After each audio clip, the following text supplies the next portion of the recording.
Well, good morning, everybody. First of all, I would like to thank the other presidents who voted to award Greg Horne this honor. I nominated him, and as I've been thinking about what I would say this morning, I guess I wanted to put things in his career and his engagement with the community in context.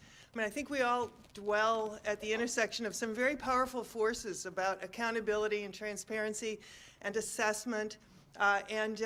American impatience. We want our students to get out as quickly as possible, to graduate in 3 years or less if they're in a 2-year school, 6 years or less if they're in a 4-year school, 1-year master's degrees. If you ever own up to spending 10 years on your PhD dissertation, people feel sorry for you that it took so long.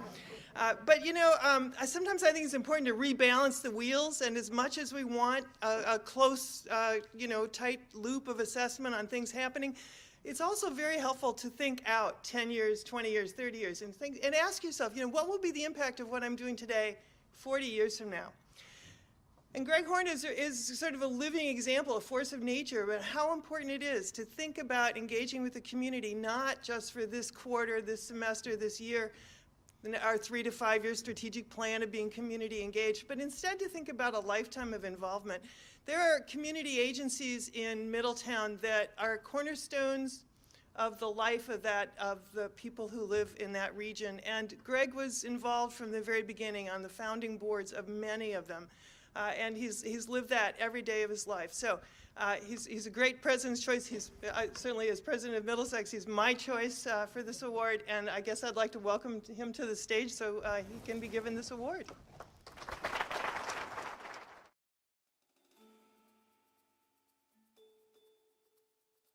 College shouldn't be a separate entity from the community, because learning, it implies that learning takes place only in one context, and that context is this classroom, and that's limiting. That's limited thought. We had 5 internships in the early years, so from day one you were involved in the community.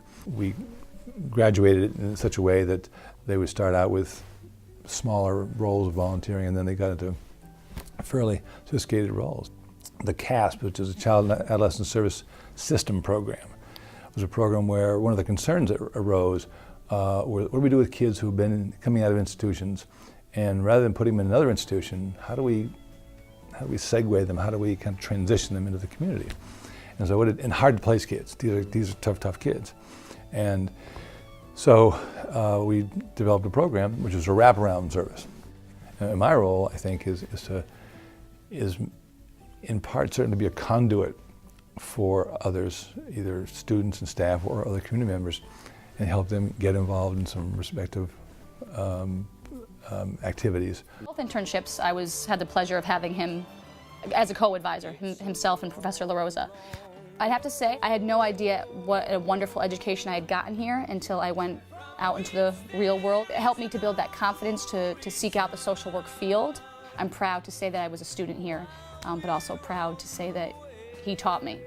So I wouldn't have anything that I have now without his help. The thing about Greg is that his classes were so, applicable, and then he impressed upon me how possible it was to make a difference.